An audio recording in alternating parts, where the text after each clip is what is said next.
De nos jours, il y a une grande peur, celle de manquer quelque chose. Manquer quelque chose. Ou vous avez le sentiment que vous avez manqué quelque chose uniquement lorsque cela valait la peine de l'avoir.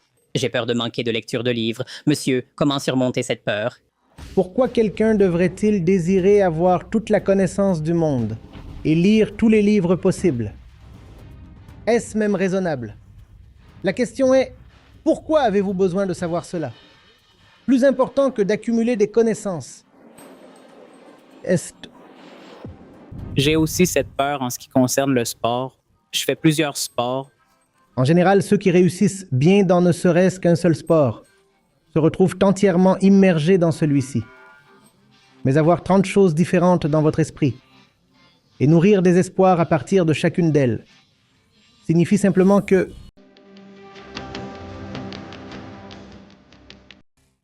Namasté, Acharyaji. Je m'appelle Aditya. J'ai eu l'occasion de vous poser quelques questions depuis un certain temps. Monsieur, à Kolkata, nous avons commencé la discussion sur la superstition.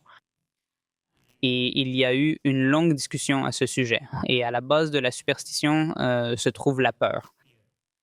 Et dans le monde d'aujourd'hui, il y a une grande peur qui est la peur de manquer quelque chose. Et avec cela viennent ses associés, ce qui est appelé une liste de choses à faire avant de mourir et aussi la manifestation. Monsieur, il peut y avoir un type de liste de choses à faire et en poursuivant cette liste, nous avons en quelque sorte manifesté la destruction de la planète et de nous-mêmes. Mais je pense qu'il peut y avoir une autre sorte de liste de choses à faire avant de mourir qui contient seulement l'acte honnête de savoir. Mais monsieur, dans ce cas aussi, il y a une peur de manquer quelque chose. Par exemple, nous sommes dans une librairie ici et il y a beaucoup de livres. Et depuis que j'ai rejoint vos sessions, j'ai peur de manquer de lire des livres aussi et de connaître différentes choses. Monsieur, comment gérer cette peur? vous désirez de quelque chose seulement d'abord. C'est raisonnable et en deuxième lieu atteignable. Pourquoi devrait-on désirer avoir toutes les connaissances du monde et lire tous les livres possibles? Alors est-ce même sensé? Deuxièmement, si l'univers est infini, est-ce que la connaissance totale est même atteignable? Donc ce n'est ni sensé ni atteignable. Alors quelle est la peur de rater quelque chose, n'est-ce pas? Vous manquez quelque chose, ou vous avez l'impression d'avoir manqué quelque chose. Seulement quand ça valait la peine de l'avoir, n'est-ce pas? Même si tous ces livres vous sont offerts, probablement la meilleure chose à faire serait d'en rejeter 90, 95%, et de simplement dire « Je ne vois pas vraiment de valeur là. La vie est limitée. Un livre est un investissement significatif de temps. N'est-ce pas? Minimum quelques jours, et parfois quelques semaines, voire des mois. Tous les livres ne méritent pas votre temps. Un livre peut être autant de perte de temps que le défilement sans fin ou toute autre forme de distraction. D'accord? Donc la connaissance en elle-même ne constitue pas nécessairement la vertu. N'est-ce pas? Toutes les choses ne valent pas la peine d'être connues. Vous devez d'abord vous demander, qui est celui qui réclame de savoir? Qui est ce soi-disant connaisseur? Et pourquoi veut-il connaître tant de choses? Et que fera-t-il de cette connaissance? D'où vient cette impulsion de savoir? Non, vous ne la réprimez pas,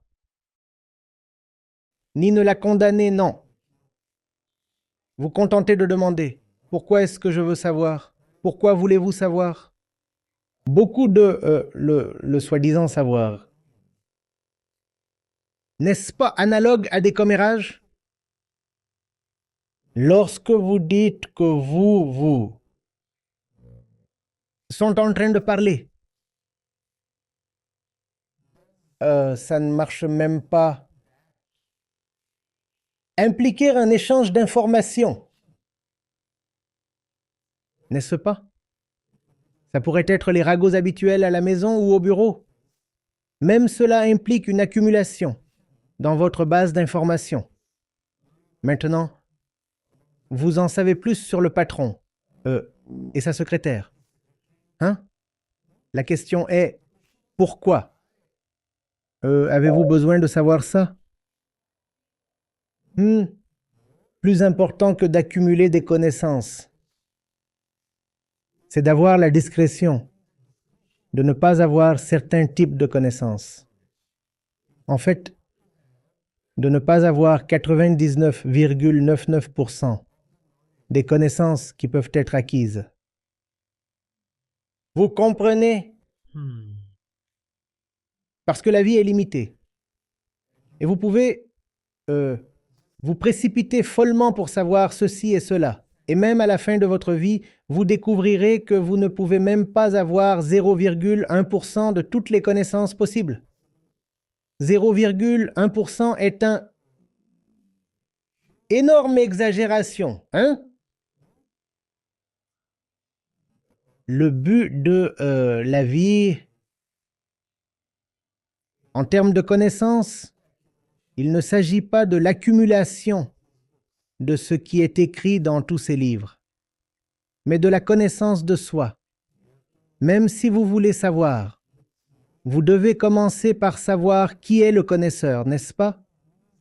Vous devez savoir qui est celui qui veut prendre ce livre ou ce livre. Parce que si celui-là n'est pas clair, alors vous allez prendre toutes sortes de livres inutiles. Pas nécessairement que le livre est inutile, mais il pourrait être inutile pour vous. Pour vous.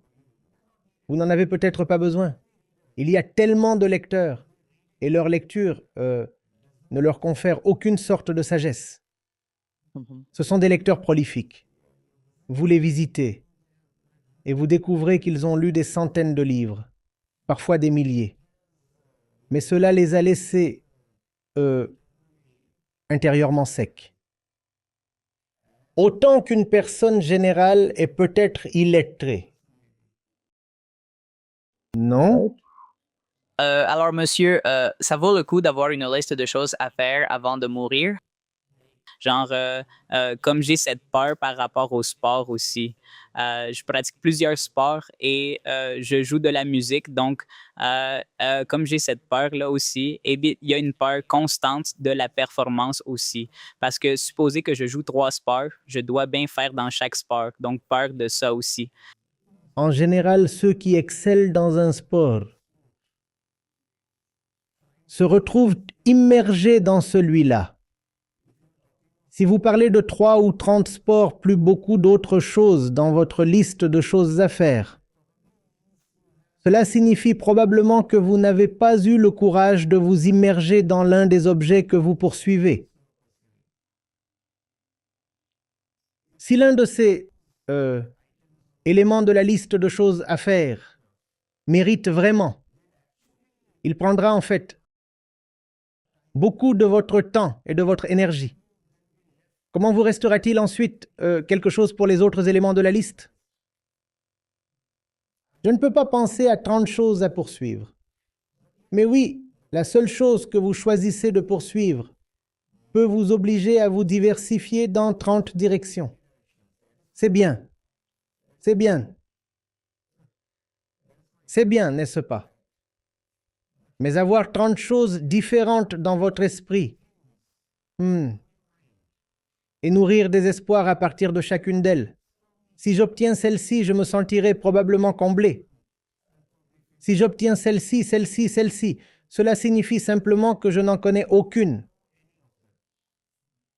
Donc, j'ai de grands espoirs pour chacun d'eux. Et cela signifie aussi que je ne m'engagerai pas pleinement à n'importe lequel d'entre eux. Oui.